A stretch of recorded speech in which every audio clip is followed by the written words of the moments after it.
Thank you. I appreciate it. I really appreciate you coming on. I'll tell you what, you're a guest that I've always wanted to have on here. I've always wanted to talk about the ghost box, and now I have a chance to do that. Why don't you tell us a little bit about yourself? Well, I mean, there's a lot. I guess to break down the paranormal aspect of it, I've been involved in the paranormal on a professional level. That quotation marks when you say professional, but I've done nothing but paranormal metaphysical work since 2002.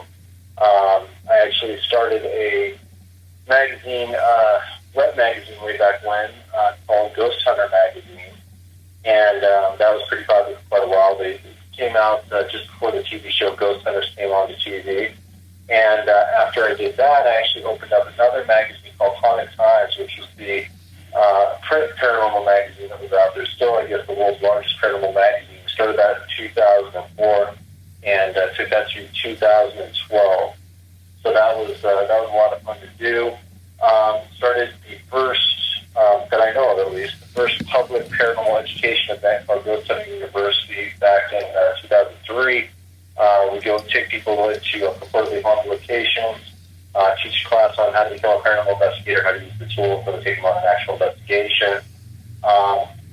And then I've been lecturing at colleges and universities since about 2006. I do anywhere between 20 and 45 college campuses each year, lecturing students about the reality of paranormal and psychic phenomena. And just finished up writing a book last year. It was released through Llewellyn called Ghost Box. And Yeah, we're going to get into that. Yeah, it was really successful for us. So that's just a little bit about me. Okay, so your first paranormal experience, where was it at? What happened to you? I actually had my first experience in a house that my parents moved into in Denver, Colorado. Okay. I was actually 7 years old, and it was the first night that we moved into this place. I woke up in the middle of the night to a full-blooded apparition at the end of my bed. And from that point on, it struggling to prove to my skeptic father that these things were actually real, and that I was just insane. So I started at a very rudimentary level paranormal investigation when I was about 7 with the Polaroid camera, Radio Shack tape recorder, and all that kind of fun stuff. But I was actually able to gather some pretty good evidence over the years, and my father tried to debunk all of it during that time. But I got an early start. So you're saying, if I misheard, you seen an actual full body apparition? Yeah, when I was 7, that was the first time that I saw one. Man, I can't even imagine being that age and seeing something like that. Yeah, it was really intense. Especially being a kid of 7 years old, I never thought ghosts were real. Your parents always tell you there's no such thing and all that kind of stuff. And to wake up to the reality of this thing standing there was life changing, to say the least. Right. I also understand you're a musician. What kind of music do you play? Does the paranormal influence your music, or do you just play something different? What do you do as a musician? Well, it's funny because the reason I actually started playing guitar was that my dad told me how crazy I was, and I eventually started believing him. So I thought, well, I better get a different hobby. And when I was about 9 years old, I picked up my first guitar, started playing, and I started playing out in bars and clubs by the time I was 12, 13 years old. So it was very early on for me. And I played everything, from blues, stuff like that, all the way up to the heaviest of heavy metal, and even a little punk there for a while. And I was really fortunate. I toured with a lot of different hard rock and heavy metal bands through the years nationally, and was able to go ghost hunting while I was out there on the road. So I would definitely say that my life in the paranormal that I could never quite escape definitely creeped into the music when I would write. It was about a lot of those types of subjects. Nice. Now, what about your magazine? You mentioned a magazine earlier. What is that about? Like, what do you do with that? Well, like I said, it's not around anymore, but Ghost Hunter was just an online magazine before paranormal became popular. And huge, jump when Ghost Hunters made it on TV and it really became kind of a fad. And, me and my partner at that time, my Ghost Hunting partner, we put this thing out not knowing anybody would be interested, but it really blew up really fast. And like I said, after that, we had that magazine for a while, but then I went to my skeptic father, who's no longer a skeptic now, and we opened up Haunted Times magazine, which, really delved into everything. So not just, ghosts and hauntings, we got into cryptozoology, we got into UFOs, we got into all kinds of different realms of the paranormal, and it was one of the coolest experiences I've ever had. And I'm really glad that we did that because I definitely learned a lot as an owner and senior editor. It was quite an experience. Nice. Now, I understand in 2003, I believe it was, Frank Sumpton, if that's his name, if I'm getting it correct, actually contacted you and said he had a box for two-way communication between the living and the dead, known as the Ghost Box, or Frank's Box at the time. Well, tell us about that a little bit. Well, it's definitely a story that changed my life, that's for sure. I had been doing a lot of paranormal investigation, obviously, my entire life. And the thing that I really, I never wanted to tell anybody that I was a medium, because back in the day, if you said you were a psychic or you're a medium, you were immediately considered a crackpot. You had the scientific people and you had the psychics. There was just two different people. But I wanted to be more associated with the scientific end than I did with the psychics, because I just thought there was more there. So when it came down to it, the one thing that I really specialized in at that time was EVP work. And when I'm talking about EVP work, I'm talking about not just what you think of today, but we were getting back into, reel-to-reel recorders. We're getting into, tape recorders and some of the most rudimentary aspects of EVP. And the one thing that I used to get torn apart for way back when was I would don't say I won't say it was critical, but I would always ask people, say, why do you take your recording devices out to purportedly haunted locations, the cemetery, the building, whatever, and leave it running, and then spend literally hours and days going back over your footage or your audio, because there was two things that would happen. One, there's false positives everywhere, right? Oh yeah, yes. Dogs that bark, cars that drive by, planes that fly overhead, people who run through buildings. There's all kinds of things that you could think would be paranormal. You weren't there to see it, so you never know. Yes. So false positives was a big deal for me. And secondarily, the thing that I brought up, which of course the entire scientific community scoffed at immediately, was if you want to speak to spirits, if you want to communicate with them, you should probably ask them questions. So I got deemed pretty quickly, the lunatic who was trying to talk to ghosts. But what I did is with the small team that I was working with at the time, I set up this method. And basically what it was is everybody would stand in a circle. One person would hold the recording device. And the rule is that while we did one of these sessions, that if anybody in the room heard a noise anywhere, so around them, outside, upstairs, whatever, they would say the word note, N-O-T-E, and whatever they heard. Because what that would do is help us eliminate false positives from the recordings that would come through. Okay. And what we would do is we would ask a series of questions. We tell the spirits first why we were there. Hi, my name is Chris. We're seeing this person we can't see right now. We're going to communicate with you, so on and so on. And we're not here to disrespect you. We just want to learn more about you. If you speak directly into this and point to whatever you're holding, we'll be able to hear you, communicate with you, and so on and so forth. My first question is, and then I'd ask something like, what is your name? And we'd leave 10 seconds of space, of silent sound in there, and then we would move on to the next person, and so on and so forth. And the reason for that is we wanted to give them enough time to actually imprint their voice before moving on to the next question. So, right. Of course, today now, we all know if you watch TV, that's the modern EVP session that's out there. Basically, people try to do that, but in different levels of success and repeatability. But anyway, long story short, sorry about that. No, that's okay. That's fine. So I actually was posting up on Yahoo groups. That's how far back this goes, Yahoo groups. Oh, wow, yes. No Facebook, I don't think MySpace was around at that point. Right. Old days, man. Yeah. We used to have these Yahoo groups, which were special interest groups. And there was one that was out there that was paranormal research. And so I was putting a post up one day of this paranormal research forum, looking for people to help me decipher this new type of EVP that we had discovered called direct electronic response. And basically what that was when you'd ask me a question, you'd be scratching the tops that would appear on your recording. And when you go back and actually stretch those out 30, 40, 50 times, there'd be full paragraphs of human speech within each one of these scratches that would come through. It was just the way that spirits were printing their voices onto the recordings.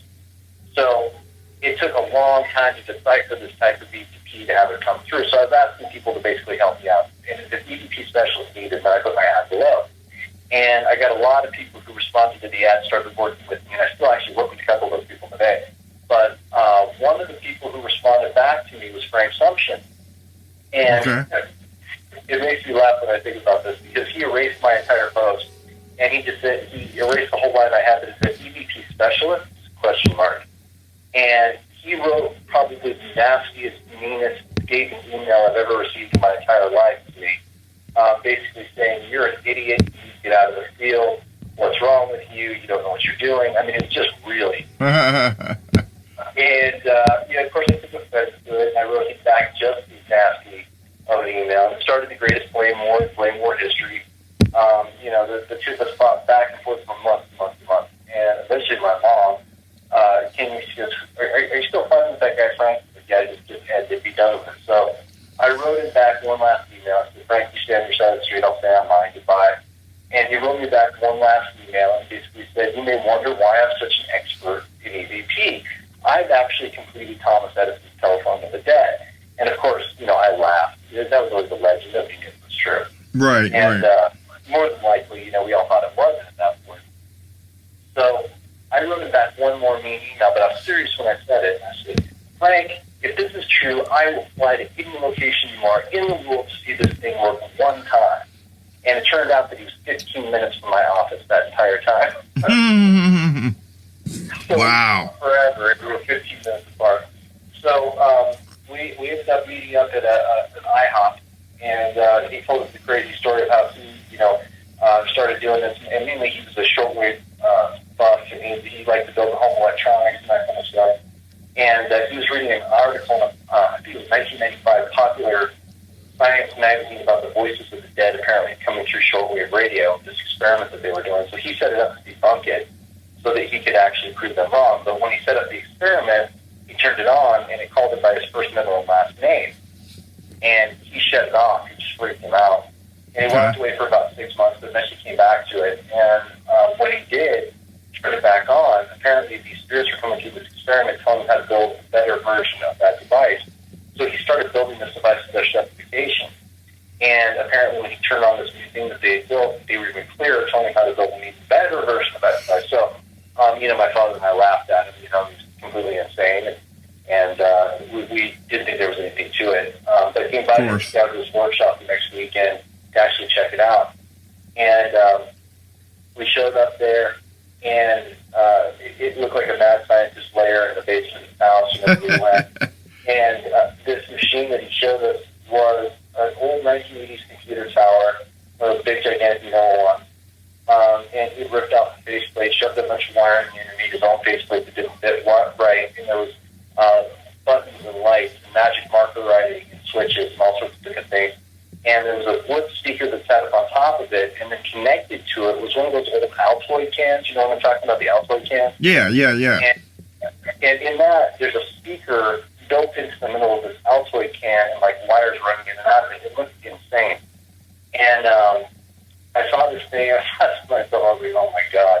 He just went here at work. So he puts this thing on, and it makes a warm-up sound. It's like, and through the speaker, it sounded like somebody was taking a radio dial and just tuning it back and forth. There was white noise and radio fragment and all kinds of junk. Right. Pretty soon I'm thinking to myself, well, this guy has built a broken radio. He thinks he's talking to ghosts and aliens. It's probably time to go.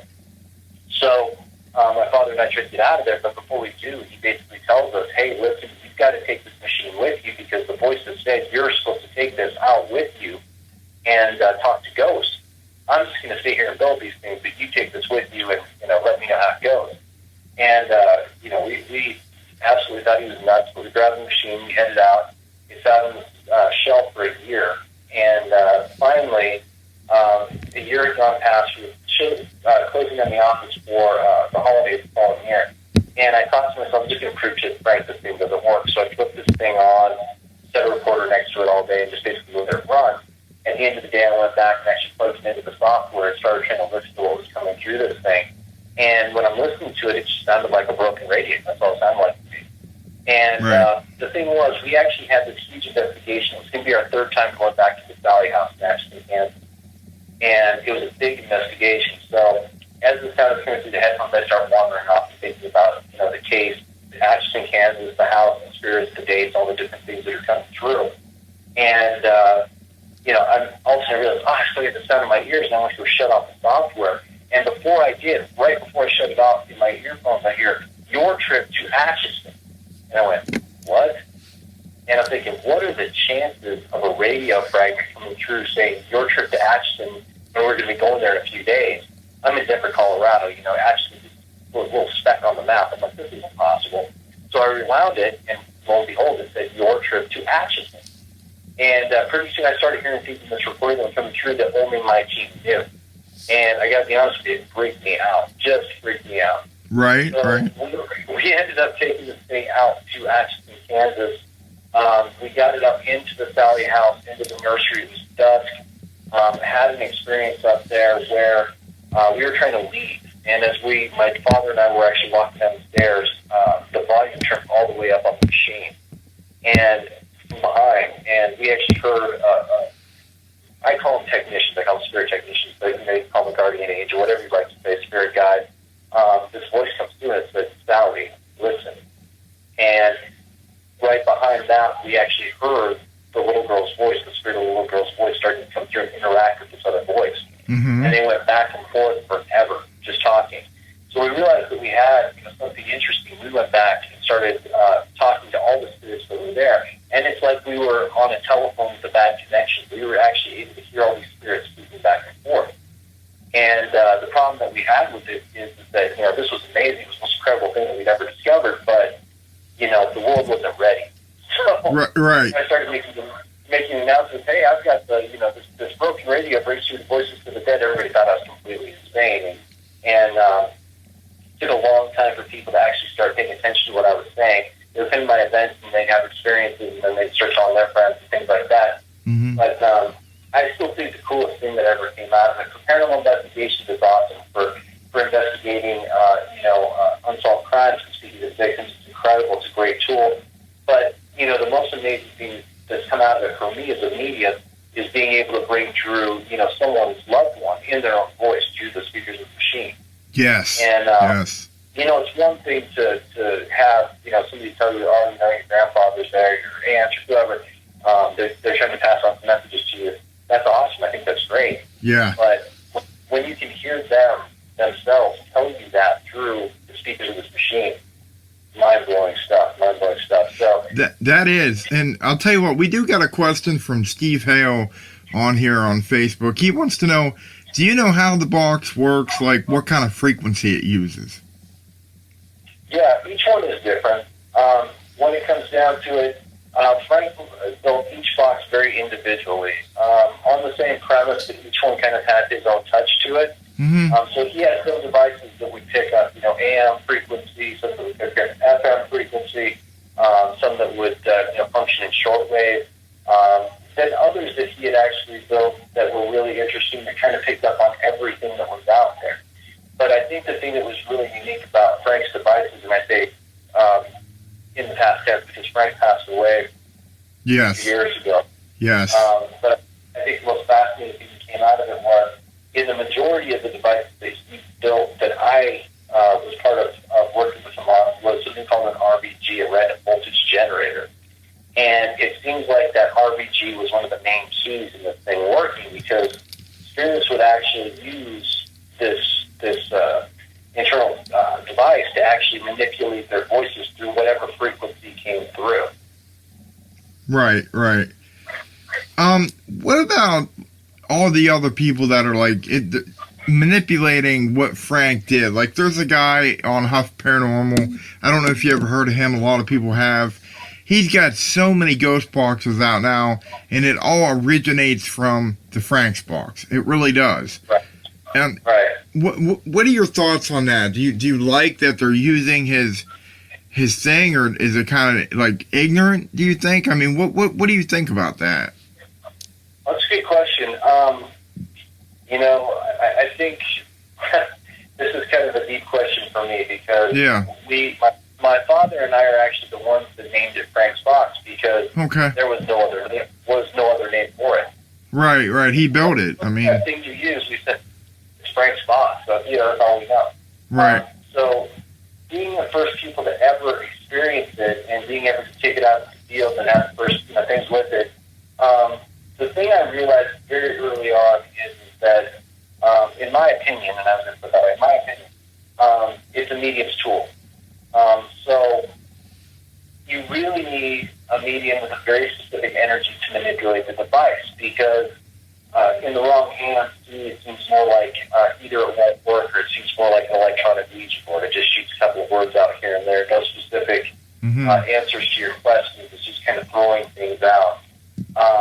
So it was interesting for me. I think the first time that I saw things kind of blow up on this was I did Coast to Coast with George Norrie in 2007. Nice. Congrats, man. I did a 3-hour show with him. It wasn't nice. that long. It was supposed to be about a 15-minute show. Oh, wow. Yeah, hey, if you make Coast to Coast, man, you're on a golden road. Yeah, well, it was one of those things because, he thought it, I think that they brought me on because they thought it would be kind of just interesting. Right. And when they got me on there, all of a sudden it just blew up, and we ended up doing 3 hours on the show. Mm-hmm. Oh, of course. You sound like a good dude, man. You sound like you know what you're talking about, for sure. Well, the cool thing about that was that Frank was kind of a recluse. Anybody named Frank, he's kind of a shy guy. He kind of kept to himself. If you got him angry enough, he'd come out and talk about you. But, for the most part, he liked to kind of just keep to himself and build his boxes and do his thing. And he actually made an appearance on the show that night. And it's just out of nowhere. They contacted him and said it was fine to be on the air. I was actually able to explain the technical aspect how he built the devices.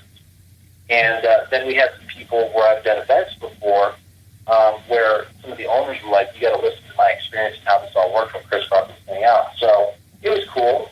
But point being, I ramble. I'm sorry. I kind of go on and on. No, go ahead, bud. But the funny thing about this was is that 2007, I ended up doing an event at the Stanley Hotel in Colorado. I was living in Colorado at the time. And it was a celebrity paranormal event. We had the ghost hunters and Chip Coffey and everybody you could possibly imagine was there.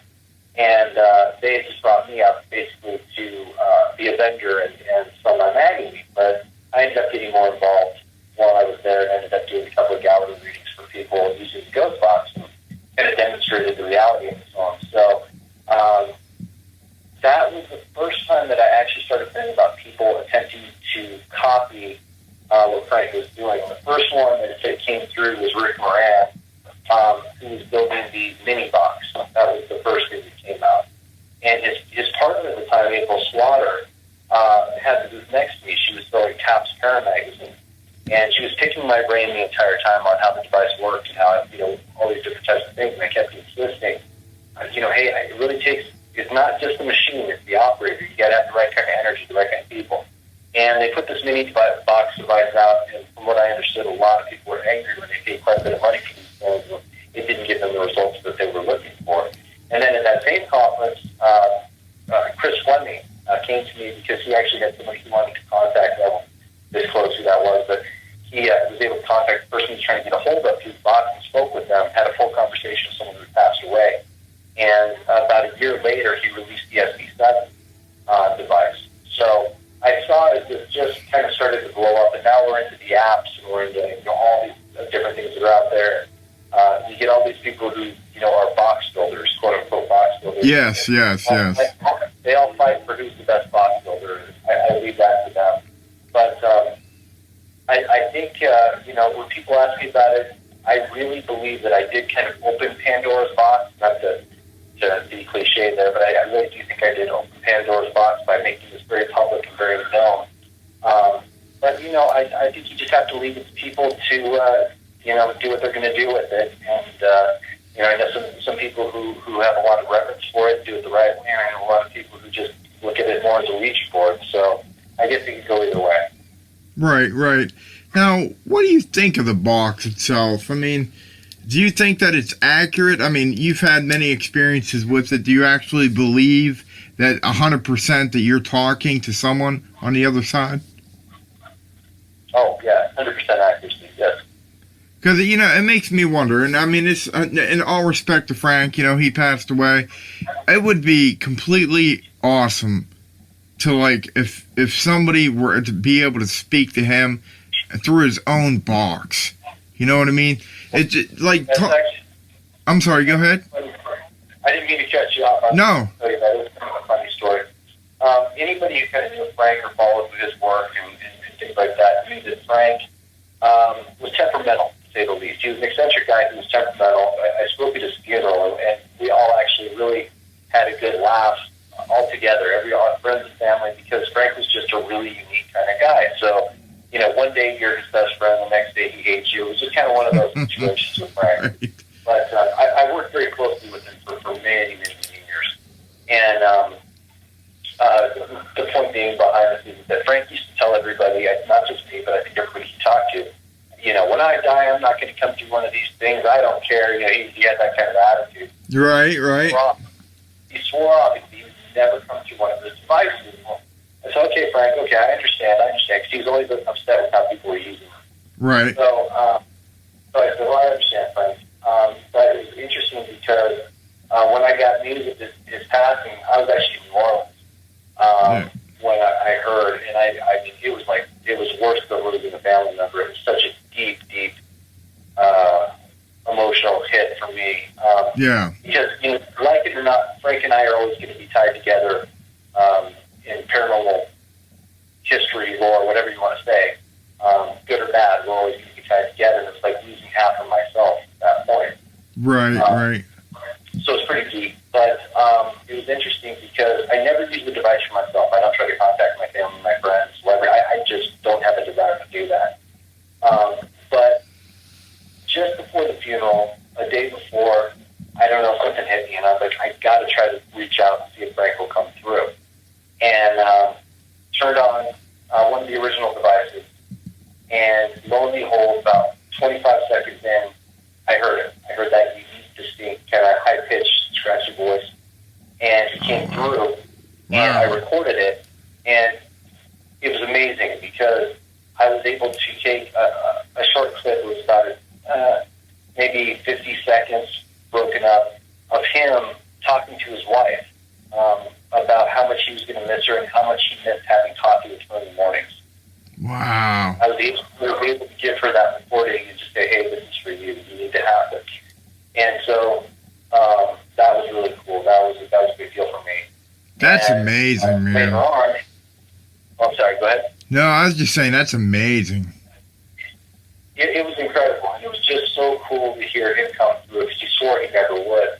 But then on a funnier occasion, we've been working on and off on a video box for years, and not even a lot of people know about this. Oh, nice. And we got some good results. When we finally finished the thing, when he completed it, and I was able to get my 2 cents from the spirits and all that kind of stuff. I actually still have, sitting right here in front of me, actually, video box number 1. And when he passed away, I was really reluctant to ever use that, for readings or investigations or anything like that, because Frank's gone. Once these things break, you never know if he's really going to be able to repair them with anybody at all. And one of my good friends, one of my good clients, said, can you please just turn on video box number 1 for maybe 10 or 15 minutes? And I said, sure, let's give it a shot and see what happens. Long story short, Frank made an appearance on screen, and we knew that it was Frank because he had the truckfish cap on. Nice. That's all he had. Nice. And not a lot of people knew that Frank was not a fan of clothing. And sometimes when he would stop over at Frank's house, unexpectedly, he'd be in full nude form. And, a lot of us had that experience showing up and finding Frank, in the nude. So we knew when he came to the video box and we saw, we were, there's Frank, 306, 310.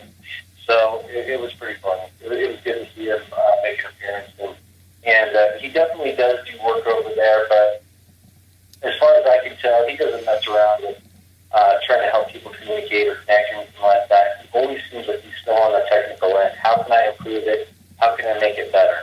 Right. Now, do you mind telling us a little bit about this video box? I've never heard of it. That's so interesting. Yeah, there's a video up if you guys want to take a look. Look for the link while we're talking about it. I did a pilot for a show called, let me type it in here. Yeah. It was called Ghost Box with Christopher Moon. So if you go to Facebook, just type in Ghost Box with Christopher Moon. Okay. There's a page for it still to this day. And there's a video on that page that you can take a look at where we actually went into an old museum. Nice. And it used to be a mansion that a woman deliberately had her home built, not accidentally, but deliberately had her home built on a cemetery. They didn't even bother with bodies.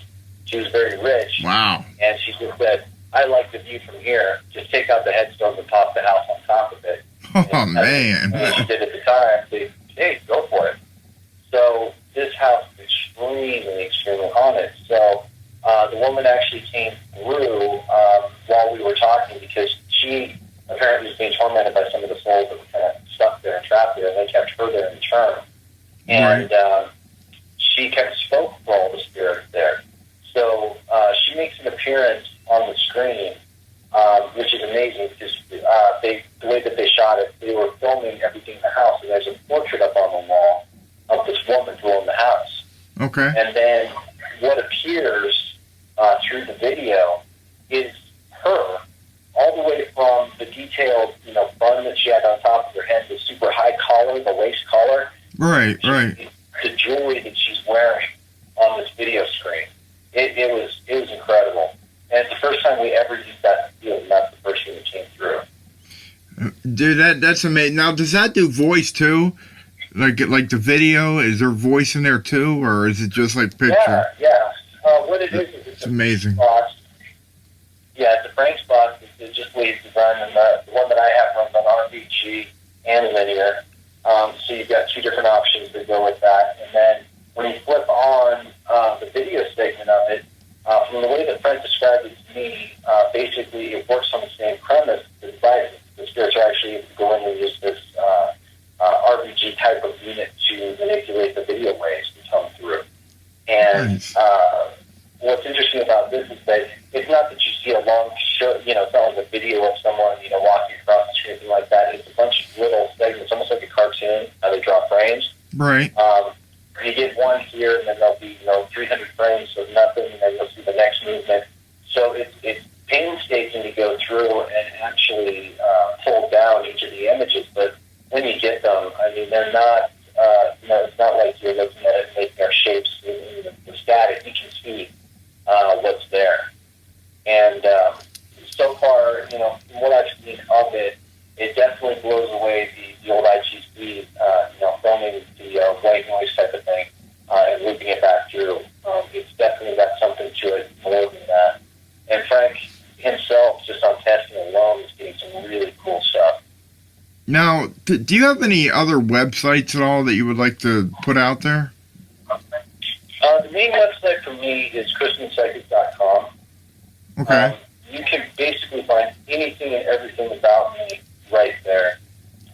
You can see all the videos. I do, of course, the Box Talk Community D podcast with my girlfriend Dee, who's a psychic medium as well. It's on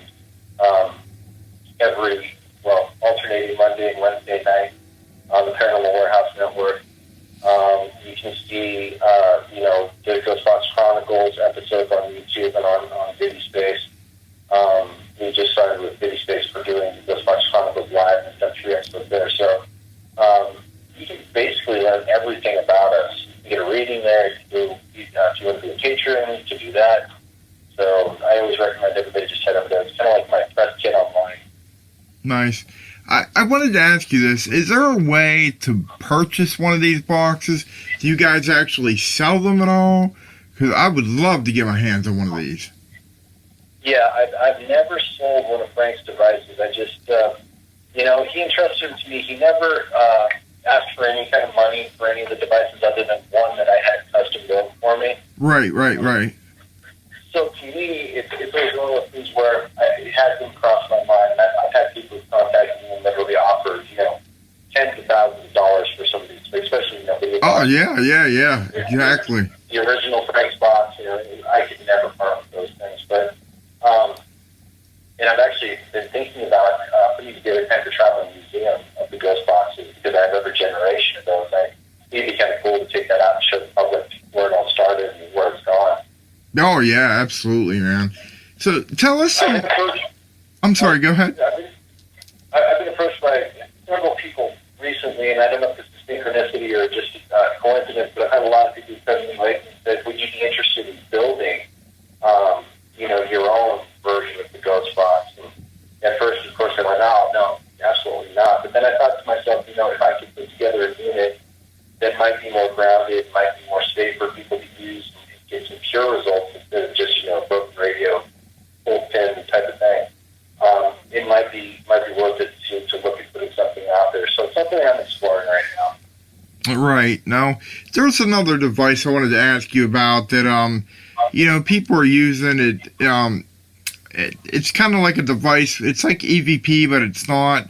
They'll ask questions, and then words will come across the little LCD screen. LCD screen. What do you think about that? Is that from Frank's box, or you think they're copying a little bit off that?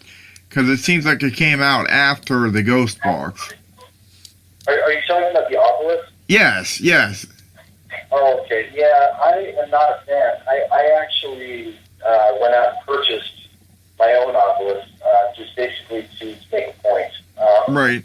Because I know for a fact the designer of that, I worked with him at one point. He asked me to test out his original version of that device, which there was absolutely nothing to whatsoever. I mean, it was a predictive dictionary.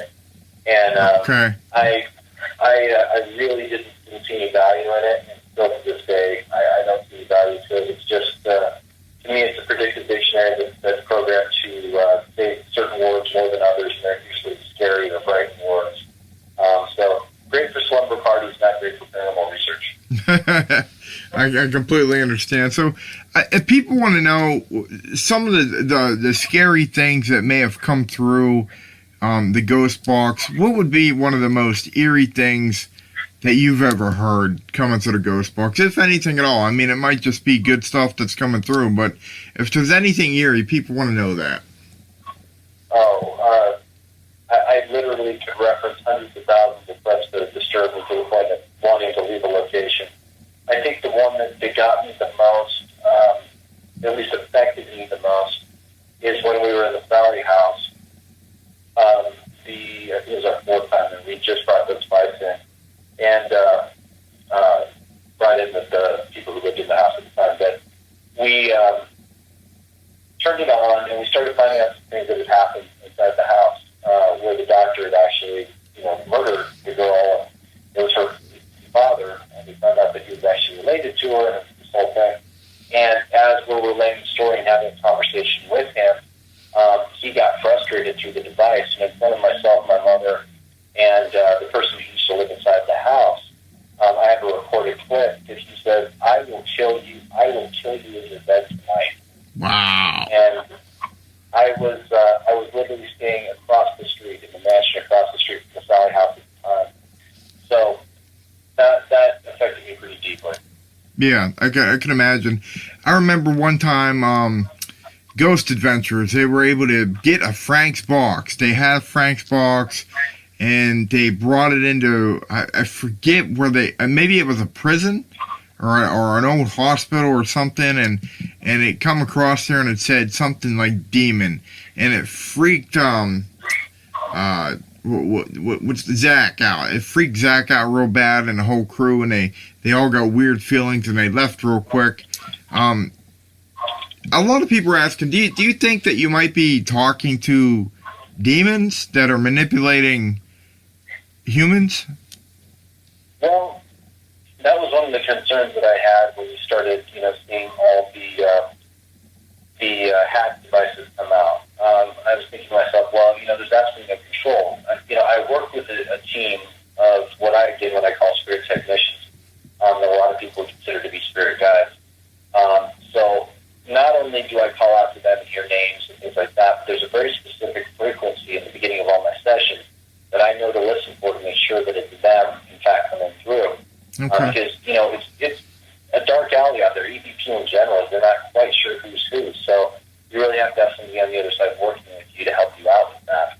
Right. But the one thing I do say is, yes, of course, we've dealt with some very dark stuff that is terrifying. But the problem that you run into with the demon theory that everybody comes up with is, especially when you get into some religious parts of the country, Yes. you tell people about these amazing experiences that people have, and they have loved ones who come through, and you give them only information that they would know, and tell them, hey, it's beautiful here, we're watching out for you. Just want to let you know everything's going to be okay, you're going to get through the health crisis, all these beautiful, beautiful messages. Yes. So I always tell these very deep religious sessions, say, you know what, if these are demons that are coming through and emulating these people's personalities and voices and all these different things, they're the damn nicest demons I've ever met, because they're passing on these amazing messages and giving people hope and letting them know that there is a life past this one and that you need to be the best person you can be moving into the next world. So Yes. they're demons. They're some great demons. See, I myself, I used to be Christian, and I actually converted over to pagan. I'm actually a pagan, but I know a little bit about the Bible, and one thing that always stuck out to me in the Bible was the dead know nothing at all. And, I go out there, and that was Ecclesiastes 9:5, and I go out there and I investigate, and I get these voices, and it makes me wonder, okay, it's like this. Number one, I'm either getting a human that's passed on, and they're actually talking to me, or I'm getting something that's non-paranormal related. I'm just getting something weird, like some weird frequency, some voice that comes through that who knows what it is, or I'm actually getting a demon. And that right there always scared the living crap out of me. I mean, I never knew what I was getting. I've got good EVPs, I've got bad EVPs, I've got demonic EVPs. I've got it all. I know it's real. I've never been able to use the ghost box except for the PSP7, which I don't like. It's too loud, and I don't like the PSP7 at all. I don't know, man. What do you think about EVP versus the ghost box? The quality on the ghost box I like a lot. I like the ghost box better from what I've seen.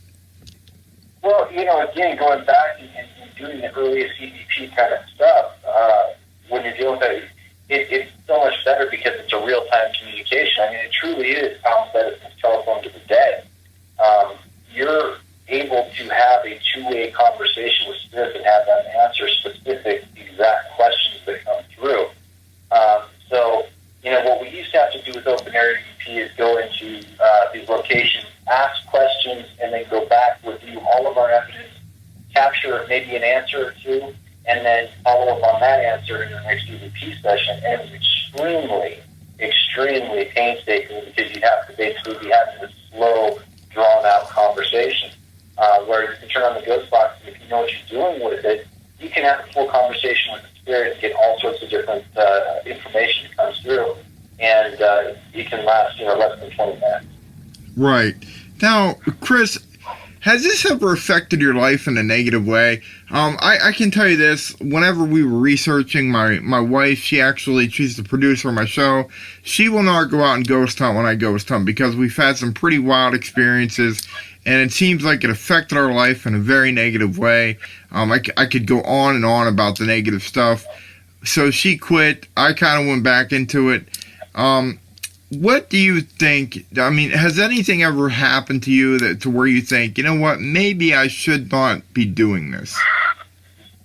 Oh, yeah. I've had a lot of experiences that have been difficult to deal with. When it's personal things that happen with me, it's one thing. I can usually move past it. But when it affects my family and friends and team members and things like that, that's the hardest thing to watch, or it affects your animals and things like that. It's pretty well known that I was choked by Andrew Gordon in the Lizzie Gordon house. Wow. Pushing out the red and scratch. So then, there's been a lot of different paranormal experiences that I've had in this house. But, I think the first one that I remember that made me go, wow, maybe I shouldn't be doing this is I was married at the time, and the first time I got back from the Sally house, I got back to my home in Colorado, and my wife at the time and my very young daughter at that time were sitting on the couch, and there was a back wall behind them. Okay. And I remember all the negativity that I had dealt with there, and some things I'd seen and experienced were just unreal. It's the first time I was ever attacked by a spirit.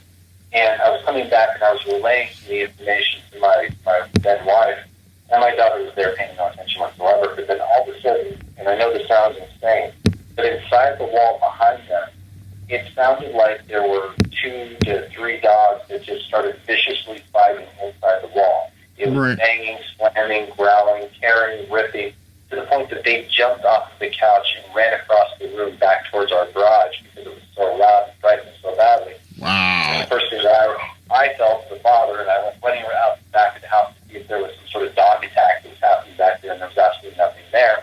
And then that's when I realized what I had seen was that the wall itself was actually moving as this thing was happening. I realized there was no possible way it could happen, and I thought to myself, oh my God, not only does this affect me, but this affects everybody in my life. Is this something that I should continue with? And I had to take a good, hard look at it. It took me about 2 weeks before I decided that I could really carry on with it. Right. Now, where all have you used this box? You said you used it at, I forget the place you said you used it, but is there anything really specific that stands out to you? Any place where you use this box and you're like, whoa, I'll tell you what, this right here, this is legit, this is crazy. I don't know about this. This is something that maybe I shouldn't use. Right. Well, there's definitely been some places that I've taken it where it becomes more active quicker than others. And, depending on the area that you're going into and the energy that you're delving into, there's definitely times that I've regretted turning the box on at that moment. But I think one of the places where I got the darkest energy the quickest was probably a tie between Eastern State Penitentiary in Philadelphia and Waverly Hills Sanitarium in Kentucky. And then the place, of course, that's by far the worst that I've dealt with, which is now my number one most haunted location, is the Stagecoach Inn in Ida Grove, Iowa. That place just brings through some really crazy stuff. Not just through the box, but to the point where people, everyone who was taken in there has been scratched, burned on camera by the spirits that are there. I'm filming a documentary, actually, and we had a girl that was, a teenage girl, actually, that was actually out at this place where we're filming called Gretchen's Lock, and she got scratched the other night, and I got the photos, I got the camera, I got the interview, I got it all. It's going to be on the documentary, and I'll tell you what, pretty interesting. It was at the old Hamilton Mill. You don't know nothing about that probably. If you go to my site, mysticparanormal.net, you click on investigations, you'll see Gretchen's Lock, and you can watch a couple videos that I've done back in the past. I've definitely improved on my video skills, but I'll tell you what, it's real, man. It's definitely real. Absolutely, yeah. I'll definitely check that out. I understand, though, that you have a YouTube series. Tell us about that.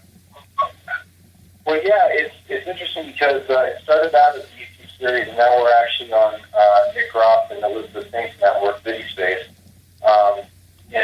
I guess in the same capacity.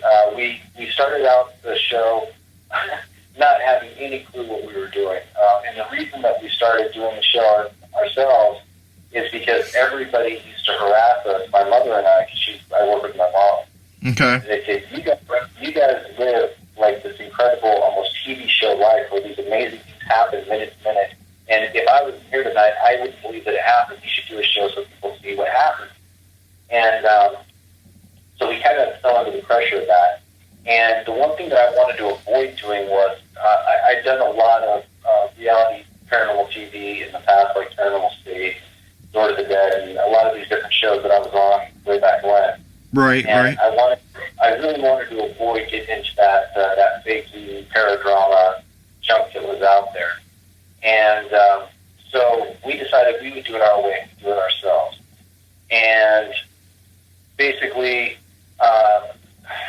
we put this thing together ourselves. We had a film student who decided to help us build the first show, and we put it out there and said, this is what we have, this is our evidence, this is, the way that it went down in front of 130, 140 people. And we put the series out and it just blew up. So we did episode 2, episode 3, and then Hauntology Productions actually came in on episode 4 and started working with us in filming and editing for us at that point, and then did episode 5 and episode 6. So, which of course 5 and 6 were the Stagecoach Inn, which everybody, or a lot of people know about that. That's a crazy situation. But we got picked up by our signed with City Space, and now what we're doing is we're actually doing live investigations. It's called Ghost Box Chronicles Live.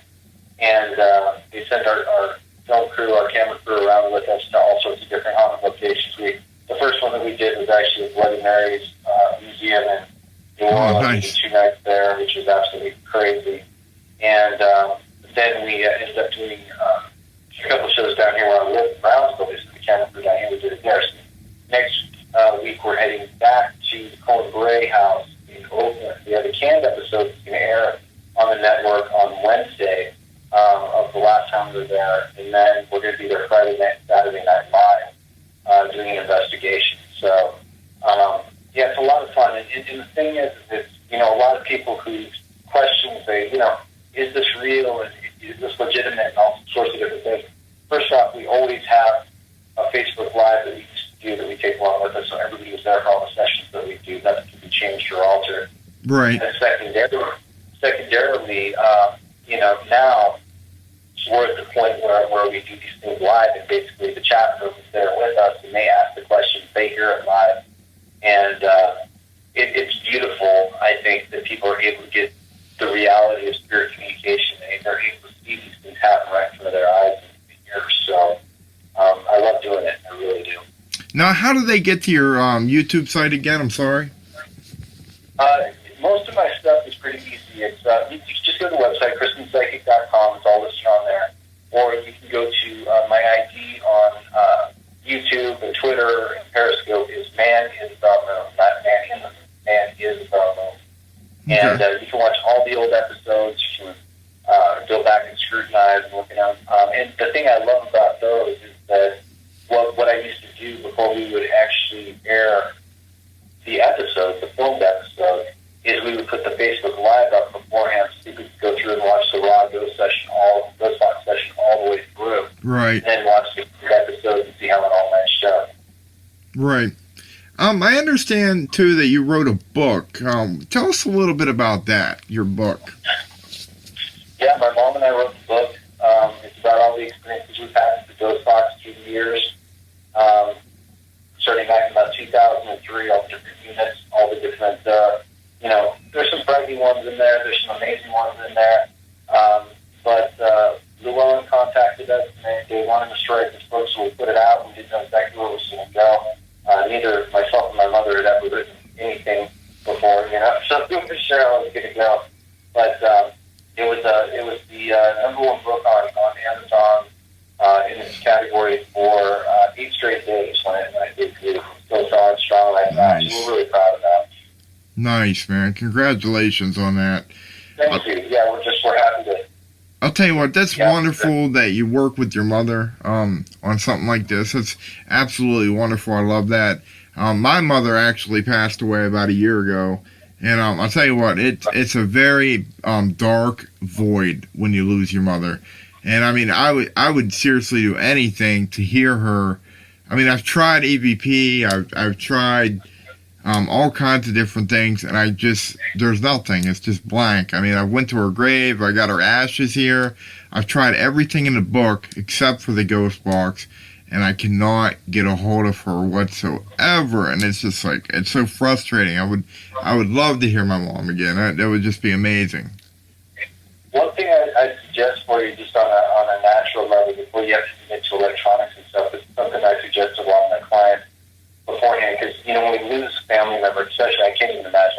My mom's still with me, thank God, but I dread that day, and I can only imagine what you're going through with that. Yeah.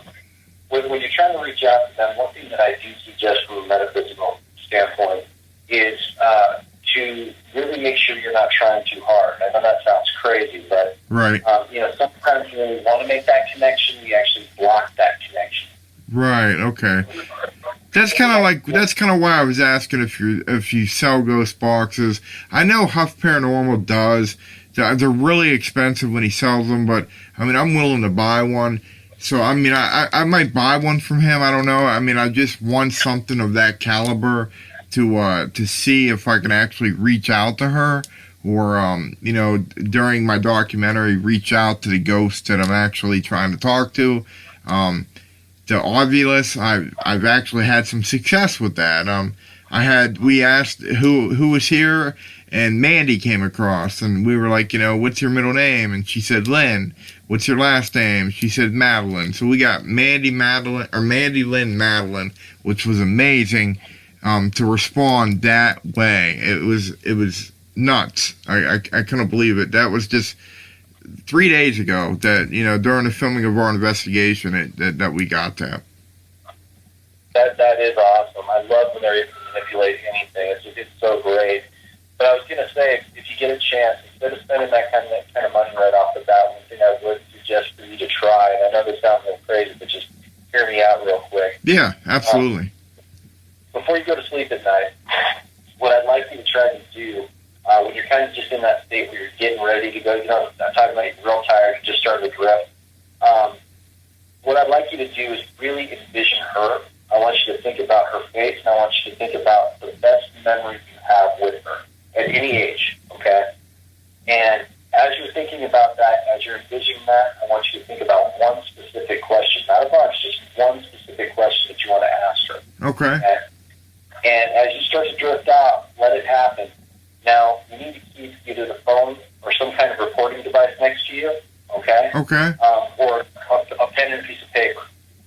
The second that you wake up, I don't care when it is, middle of the night, morning, whatever it is, before you do anything else, grab that recording device with a pen and paper and write down or say whatever is on your mind right at that moment.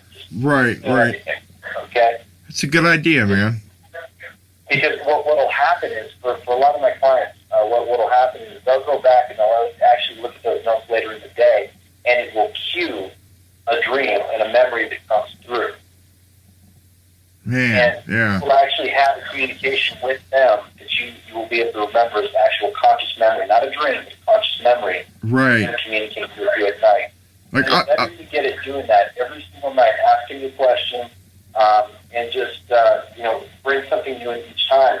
The communication is going to get easier, and you're going to be able to communicate with her on a minute-to-minute basis to the point that you'll be able to do it just about every time.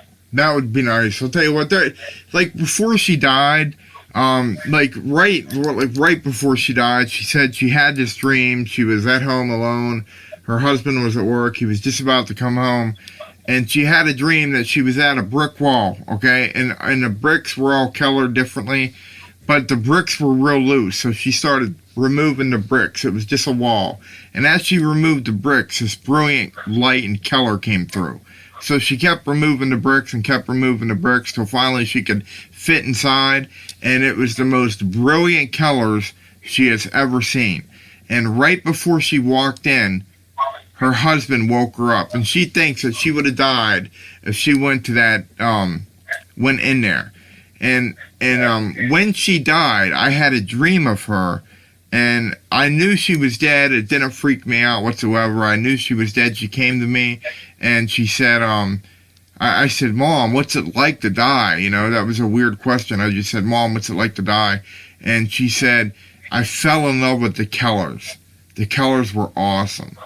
And she said that it was a very trying process, that it was very, I guess it was, she was very busy, is what she was basically saying, which is weird. Right. It makes you wonder, man. It really does. But we're coming to the end of the show here, Chris. Is there anything else that you would like to say to anybody before we end? No, I mean, when it comes down to it, whether you're a believer or you're a skeptic or, whatever the case might be, I respect everybody's position. I usually tell people, just try to go in with an open mind to some of these things, and you might be shocked at what you hear come through. Right. I'll tell you what, Chris, I really appreciate you coming on, man. It's been a very interesting show. We'll definitely try to have you back, and I'm definitely going to look at your YouTube series. I'm definitely interested in that and seeing your Facebook lives and all that stuff. I think I know what I'm going to be doing tonight. I appreciate it. Let me know what you think. All right, buddy. Hey, you take care and have a good night. You too. Thank you. All right, thank you. Good night.